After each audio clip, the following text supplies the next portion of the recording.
Internet, hello and welcome to Coy Cubed. I hope you are doing very, very well. It's going to be a bit of a shorter episode this week. It's a light news week, and also you're getting a double dose of me because we're going right from this into a Ted Lasso Season 2 Part 1 review. Same channel, new video. Gonna talk Season 2 Part 1, the first 4 episodes for patron saint of good content, Mr. AJ Lancaster. But first, we're going to talk about Shang-Chi first reactions, which are just flowing in. We're going to talk about a Fast 9 director's cut. We're going to talk about some Dune quotes. We're going to talk about Bruce Willis selling out to a new level. We're going to talk about New York Comic Con, all sorts of stuff we're going to talk about. We're at a slightly different angle today. You'll notice a slightly different background, seeing how we can get the place a little cooler and all that jazz. So if you watch the show regularly, you may notice a different background, but I kind of like this texture. Got a little flavor going on. And then at the end, we're going to talk about Showdown, and we're going to talk about some curls. So that is Coy Cube today. Hope you're doing well in this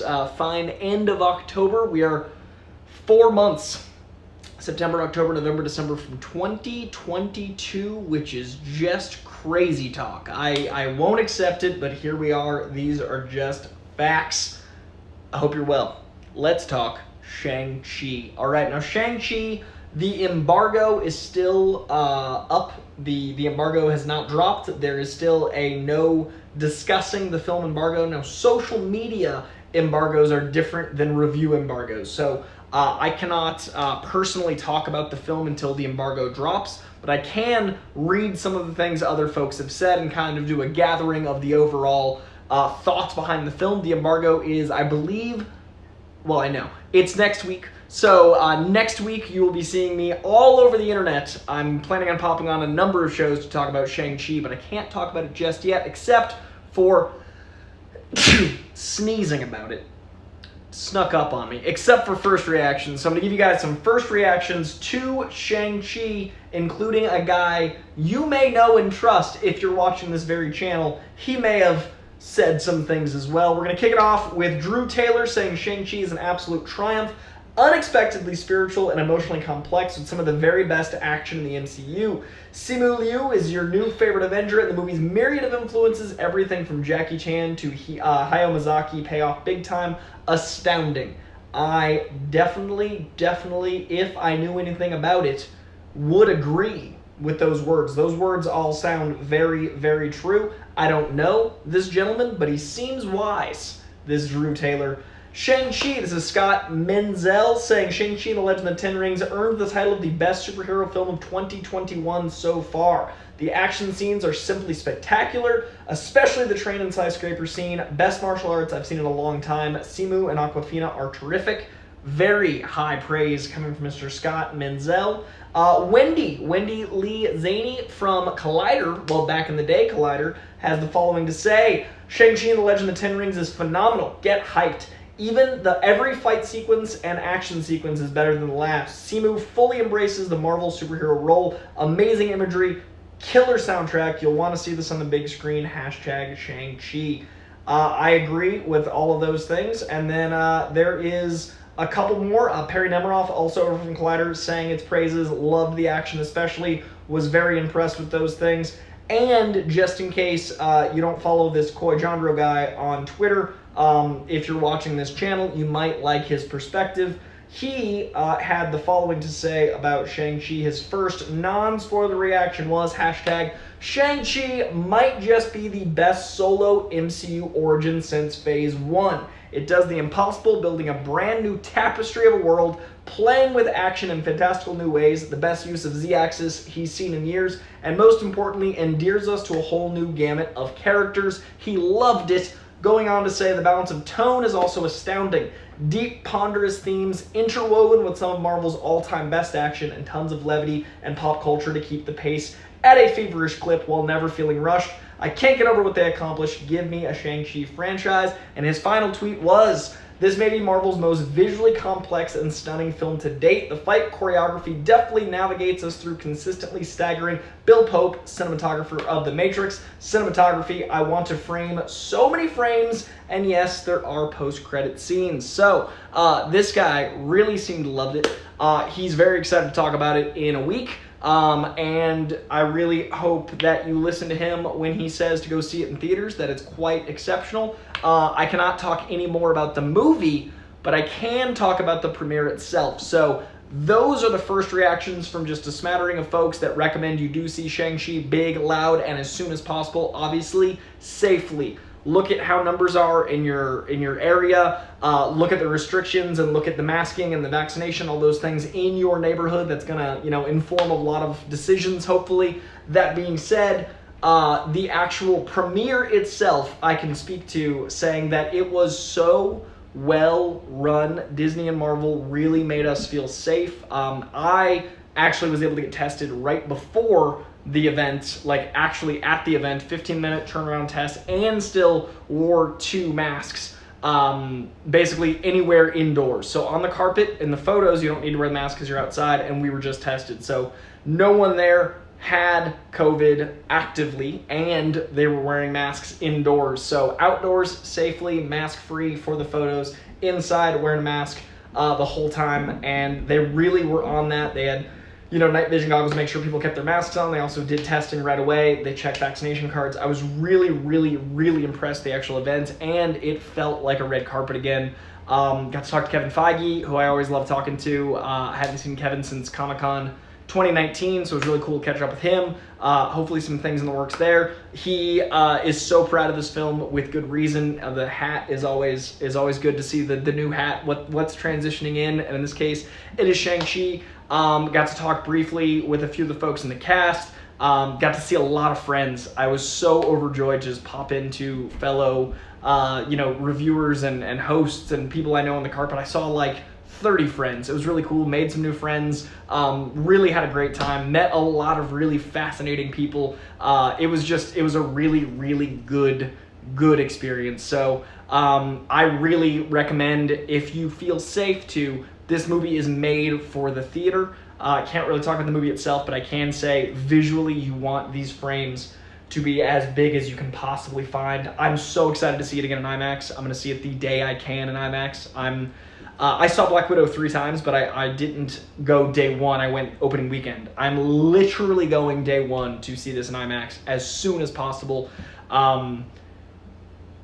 Just listen to the reviews, and if it seems like people that you agree with are vibing with it, trust them and trust the safety of science and listen to your gut, but do try to see this one. It is quite the experience. I do see a Streamlab popping in. Let me check in on that real quickly.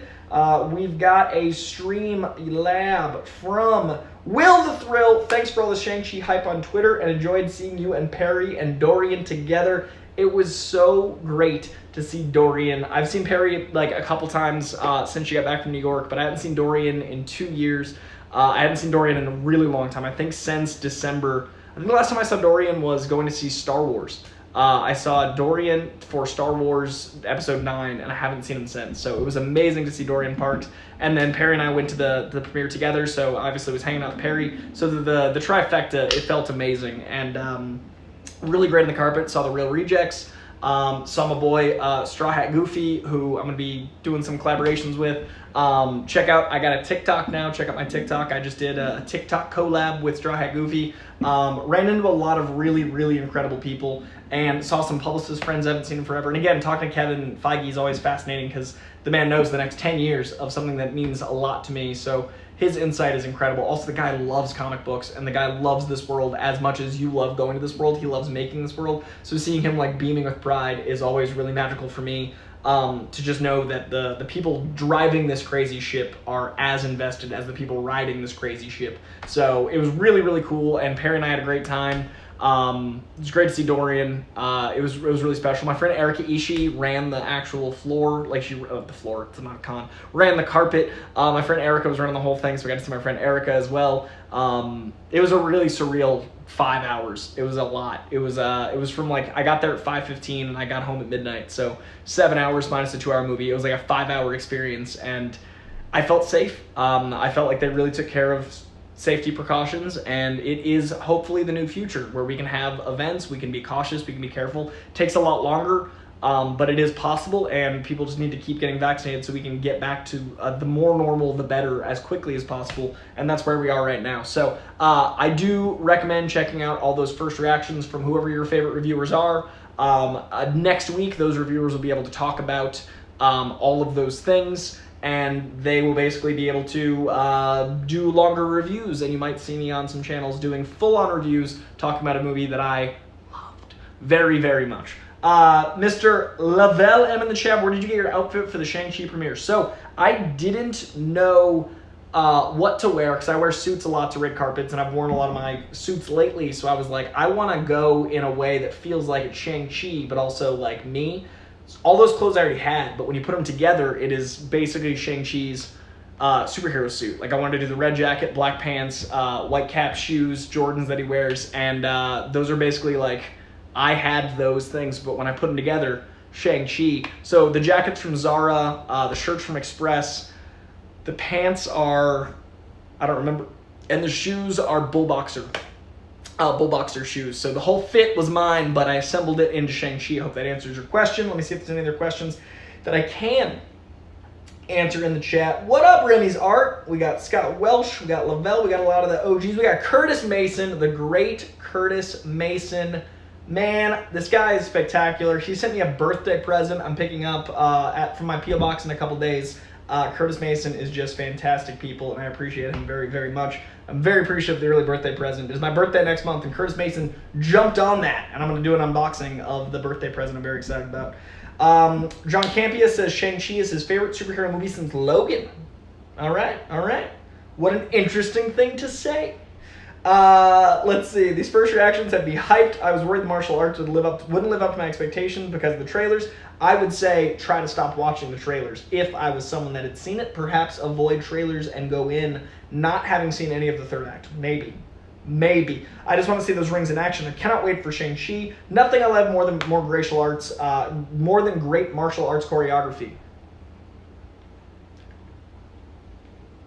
I'm kind of glad that the trailers were middling because Marvel didn't want to give away too much. They did the right thing. As long as people get butts in seats and they give this movie the box office it deserves, as well as they can in COVID times, asterisks included, I agree. Let's see. I like the way this Coy guy thinks. You know what, Curtis Mason? Me too. I think people should listen to this Coy guy. They should follow him on TikTok. They should follow him on Instagram. They should follow him on Twitter. They should follow this Coy guy. He's trying to build some stuff, and he's got some really cool ideas cooking, but he needs them followers. Follow this Coy guy. Kevin Feige should hire you. You're not wrong. I mean, you're not wrong. Efrain Guzman says, Coy updates on the tooth, and what was your takeaway from watching Shang-Chi and being surrounded by people? I felt safer than I have in a really long time because I know that everyone that was sitting around me had just been tested. Everyone sitting was wearing masks. I felt actually fairly secure, and the rush of a theater cheering and clapping and just like the rush of that experience. And I also, this was yesterday and I got tested at the event and I'm waiting 3 days and I'm getting tested again. The 3 day period of time of any sort of concern. So I'm gonna get tested again in 3 days. So I actually was fairly comfortable at the moment. And it really felt nice to be around people again. I was hugging people. It was lovely. Got to see Jim. I haven't seen Jim Starlin in a little while. Jim Starlin and I do a lot of Zoom interviews and stuff, but I didn't get to see him in person. So co-creator of Shang-Chi himself. It was really cool to see him in person and get to hang out for a little bit. So it was a really special experience all around. Just really, thank you, Marvel. Like, you really made a special night, and you really made a fucking special movie. Some might say. Who? I don't know. Tooth-wise, I am doing a lot better. I got my final crown put on also yesterday. I was at the dentist getting surgery in the morning, and then I was on the red carpet at night. It was quite the day. So I got my final crown put on. Unfortunately, that is the $3,500 is accomplished. Did that, and there's 2 other cavities I've got to deal with over time. So I've got a lot more money to sort out, but I'll figure it out. It's just dental work. Go to the dentist. Brush, floss, go to the dentist. I didn't go to the dentist I went once in 12 years, which is not enough times. And now I'm paying for it literally and physically. So go to the dentist, listen to your mom, go to the dentist, brush your teeth. It sucks, but the one tooth, solved. Now deal with the next 2. Let's see. Aston Drew, how Coy are you doing? I'm good. I'm very hot, but I'm very well. I hope you're good as well. I'm feeling really good today. I'm exhausted. I'm definitely like tired, but I've got a lot of energy from love, from seeing people, from getting to be around people I care about, and from spending time with you lovelies. So excited for it. New vibe in the MCU, says Remy's Art. Can either confirm or deny that. But yeah, it sounds like it might be that very case. Michael McCarsell, I'm excited for that birthday present too. I know what it is, but I'm excited to unbox it. Good, I'm glad I stopped watching trailers a while ago. That is the move. Seriously, everyone stop watching trailers. Don't watch TV spots, don't watch trailers. Go in as surprised as you can be, because there's a lot of stuff maybe in there. How did the audience react during the Shang-Chi fight scenes? With fervor. Happy early birthday. Thank you. Oh, that's to Lavelle. Lavelle, when's your birthday? Can you say how much Wang and America Chavez you saw in the movie? Let's see. I can say that the tweets you read are the very important tweets. That's what I can say. All right, let's get to some more news. Lavelle, happy early birthday, man. All right, next up after the Shang-Chi first reactions, I want to talk to you lovelies about, speaking of feeling safe and secure, New York Comic-Con is going to require people to either show proof of vaccinations or recent negative COVID tests in the last 48 hours and masks. This is how I felt safe at the premiere. I felt safe because I saw the precautions being taken. I had to take part in the precautions. I felt I would rather have an hour of stress of going through the rigmarole and then 5 hours of comfort and happiness than basically be stressed the whole time out of sheer, panic.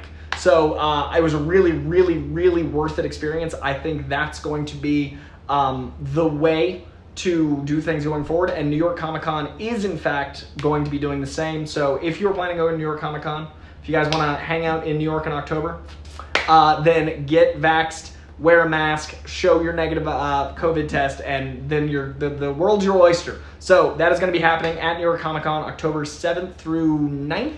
I do believe I'm going to be in New York for those days, so if you guys are over there, hit me up. We'll do like a Koi Cube meetup. But I'm really proud of New York Comic Con for stepping up their game and really making sure people felt safe and doing the whole thing. We will see how that goes. But yeah, that is official. That is what they're doing. That is how they're handling it. It made me feel safe. It's going to make me feel safe in New York. Time will tell how long this is the new normal, but it is a step. Speaking of new normal, Bruce Willis is the first major actor I know to do this, and since I have some feelings toward Bruce Willis, I could not resist bringing it up. Bruce Willis has sold his likeness to a commercial to run deepfakes of Bruce Willis. Bruce Willis is making money, not showing up for work, just existing as a deepfake. Bruce Willis is sold out at a cellular level. He is now literally just giving away his image, and they're making commercials out of the concept of Bruce Willis. So if you thought that movie stars were selling out, then this is the utmost of that, and Bruce Willis is, couldn't happen to a nicer guy. $5 Walmart bin, couldn't happen to a nicer guy. So that is the latest in holy shit, the future is dystopian, and we will see how this all pans out. Bruce Willis selling his likeness for commercials. Good golly Miss Molly. But on the other side of the integrity spectrum, and of actors I really, really enjoy, Sterling K. Brown and Randall Park are doing a buddy cop flick for Amazon. Two of my faves, Randall Park of the Marvel Universe and lots of other things. Sterling K. Brown of This Is Us and the Marvel Universe and lots of other things are teaming up in my favorite genre, buddy cop action movie for Amazon. There's no script finished yet, there's no title for the movie, but it's very early days and I cannot wait for that. So I'll keep you guys posted on that. Speaking of movies I cannot wait for, Dune is moving and grooving with a part 2. Denis Villeneuve says he is optimistic it is happening. He says it is not a Dune and Dune 2, it is a part 1 and part 2. The movie we're getting is only half of the actual experience, but he is optimistic that Dune part 2 will be happening, saying, quote, "So the first thing was to prove that there was a beautiful, popular movie that can exist, and I think that I proved that. Everybody at Warner Brothers and Legendary, they are 100% behind the project. They feel that it would need a really bad outcome at the box office to not have a Dune Part 2 because they love the movie. They are proud of the movie, so they want the movie to move forward, and they did half of it, so, I'm very optimistic. I've been worried for a bit about Dune Part 2. I do think this is going to be a fantastic time at the movies. I'm very hopeful. I'm as optimistic as Denis is. One of my favorite, if not favorite, director working right now. Goddamn genius, and Dune looks stunning. It is the sexiest cast since A Knight's Tale, and the trailers are fucking beautiful. Very hopeful, especially after this quote, that Legendary and Warner Brothers are also backing him up. Give me that Dune Part 2. Very excited. Moving over to the world of indie, smaller budget films, we got our first look at Clerks 3. As you guys know, I am a big Kevin Smith fan and friend to the man himself, so I'm very invested and very excited for Clerks 3. And basically, it sounds like they're doing the aged up in real time approach to the movie. Clerks 3 is going to be these people in their 40s, 50s. It's going to be basically right now in their real life. So people that are not happy with where they are in life in their 50s, people who are, you know, working as clerks in their late 40s, early 50s, doing a commentary on that. That's going to be really exciting. So I'm very much in for that concept, and it has its first official photo, and man, it is Randall and Dante looking, you know, their age. And I also think it's an important story to tell. I love that Kevin's playing with nostalgia right now. I love that he's doing it smart, and I think it's going to be really, really good. It is a little toasty in my place, so my stuff's starting to stutter a little bit. If we pause, I do apologize for any tech issues, but the first look at Clerks 3 does look promising, and all of Kevin's quotes are really rad. I saw in the chat someone asking if I'm going to make an appearance in Clerks 3. I don't think this one, but I would keep an eye out on his next movie. Because that movie is the sequel to maybe my favorite Kevin Smith joint, which is The Dream, and I'm so honored and so excited about that situation. All right, too. So yeah, keep an eye out for more Clerks 3 goodness. Kevin likes to share stuff on Instagram and Twitter, so keep an eye out on that filmmaker making waves with announcements. I'm very excited and proud of my guy. All right, well, next up, 2 more stories real quick before we wrap this bad Larry up. Eminem is going to be playing White Boy Rick. If you guys haven't seen White Boy Rick, they adapted it into a movie. It's based on a true story. A young drug dealer turned FBI informant. They made a Matthew McConaughey movie out of it. It's set in Detroit. They're making a new show, and 50 Cent is the producer of it. And when you have 50 Cent as a producer and you film a show in Detroit, you make sure you get Eminem to play White Boy Rick. So the show is called Black Mafia Family, and I don't know if it's going to be like a 1-episode thing, a cameo, a single line, but Eminem is playing White Boy Rick, which is insane. Like, what series of events led to that is amazing. Like, this kid from Detroit, 2 icons of Detroit, one's playing the other. That is just wicked cool. I'm excited for it. It means I'm watching the show. I'm not as big a fan as 50 as I used to be, but I'm in for this. He got me. He got me. I'm all sorts of in. Speaking of fun, action, adventure, chaos, Fast 9 is getting an extended cut on Blu-ray. The last 4 or 5 Fast movies do have extended cuts. I own them all. They are incredible. The longer cut of the film on Blu-ray and 4K and digital is going to be 7 minutes longer and includes a deepened sibling rivalry between Dom and Jacob, more of Dom's evolution as a father, and never-before-seen flashback featuring some of the franchise's most beloved characters, extended sequences featuring Tej and Roman, an additional Cardi B appearance, and expanded action climax featuring the infamous Armadillo tank. So in that 7 minutes, they accomplish quite a bit. I'm very curious about this extended cut. If you think about it, 7 minutes in a movie is quite a long time. That could be like, 14, 30-second clips. It could be a 2-minute mixed here and there. There's going to be a lot of stuff. So I'm very excited for the extended cut of Fast 9. It is going to be coming out very, very soon. The movie somehow made $600 million during the pandemic worldwide, not domestic, but $600 million worldwide, which is incredible considering how the box office has been rough. It drops on digital on September 7th, Blu-ray, 4K, and DVD on September 21st. Thank you, Universal, for caring about this franchise. Thank you guys for caring about this franchise. I love me the Fast movies. September 21st on Blu-ray, extended edition. Your boy is hype. All right, that is it for the news this week. Like I said, it's kind of a slow news week. Keep an eye out for more of those first reactions. Next week, keep an eye out on Shang-Chi goodness. And then on September 3rd / the night of September 2nd, you can go see Shang-Chi yourself. If you feel comfortable and safe to do so, I would highly recommend it in theaters. There's going to be a 45-day window of just theatrical exclusivity. So 45 days from September is, what, October, mid-October? So like mid to late October, I think it'll be on Disney+. I'm not sure if it'll be premiere. I'm not sure how that's going to work. But go see it in theaters if it's safe and you're comfortable doing so. Wear a mask, get vaccinated. Shang-Chi's absolutely incredible, some might say, in their first reactions, and they might highly recommend you go see it in theaters. I will say before we wrap this up that there's a bunch of really cool Schmodown stuff a-cooking. I'm very excited for our next array of things as we get in the second bracket of the singles tournament. I'm really proud of my Mercs. If you guys haven't watched the last couple matches, Perry Bateman match is just a barn burner. The Kid Bancroft match is coming soon. The Bibbs match was insane, so there's a lot of good stuff coming, and I'm going to check on the live chat real quick before we close this out. But remember, right after this, as soon as we wrap at like 6:30, so 15 minutes, we're going to do a full review of where we are in Ted Lasso so far. Ted Lasso episode 4, Christmas episode, just dropped on Friday. We're going to review all 1 through 4 of season 2. So if you're watching Ted Lasso, I'm going to cover in real time where we are in Ted Lasso. Thanks to the great patron AJ Lancaster, who shows me all sorts of great stuff and got me on Ted Lasso, and it's probably my favorite show right now, so I appreciate the hell of that. We're going to be reviewing it. Let me look at the chat real quick before we wrap it out. I also need to check on... Oh, we got a couple things of comic book news. I'm sorry, I wrote this down in a separate section.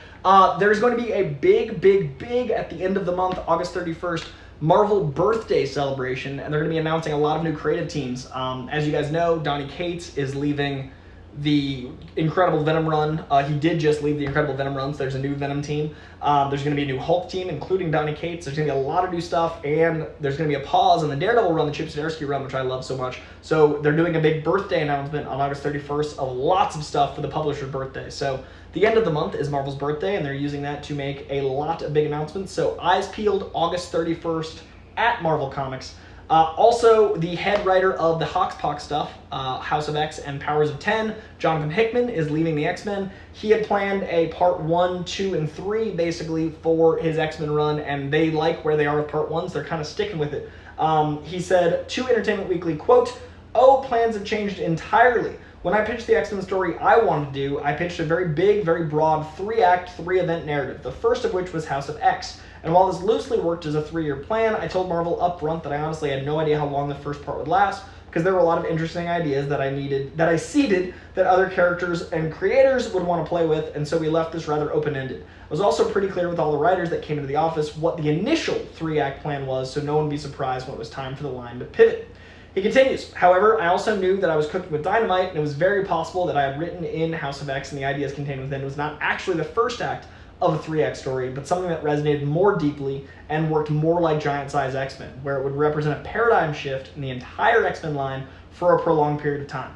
So, during the pandemic, when the time came for me to start pointing things towards writing the second act event, I asked everyone if they were ready for me to do it, and to a man, everyone said they wanted to stay in the first act. It was really interesting, because I appreciated that House of X resonated with them to the extent that they didn't want it to end, but the reality was that I knew I'd be leaving the line entirely. So, basically, where we are with X-Men right now, that was only the beginning of what he wanted to do. He wanted to do 2 more acts, so this was just Act 1, but everyone loves where they are enough, they don't want to change it. They don't want him to shift to what he was going to do, so we are going to be living in this act, and he is leaving the line instead. So his creative vision, we got the first third of, and now he's going on to do other things. He said his next thing is the next big Marvel thing. So he's still at Marvel, seems like there's no bad blood, but everyone in the X-Men world is staying with this first act idea that he had. It's very interesting to see. He had a 3-year plan, and then the pandemic and things shifted it, so it's kind of where we are staying. So it's a really interesting thing to hear about. Usually there's not much transparency in that world of comic books, but we're getting that because of the internet. So very intriguing what Jonathan Hickman's going to be doing next. I'm sure that's going to be announced on August 31st as well, on that big birthday celebration. Those were the 2 comic book stories I wanted to share with you folks. Now I'm going to get to the live chat, and then we're going to do the Ted Lasso review at 6:30. I agree, Kelsey. AJ is the best. Let's see real quick. Some chat goodness. Let's see. Luis Rodriguez is going and cosplaying. Hopefully I see you there in New York. You staying up for What If tonight? I watched What If in the morning.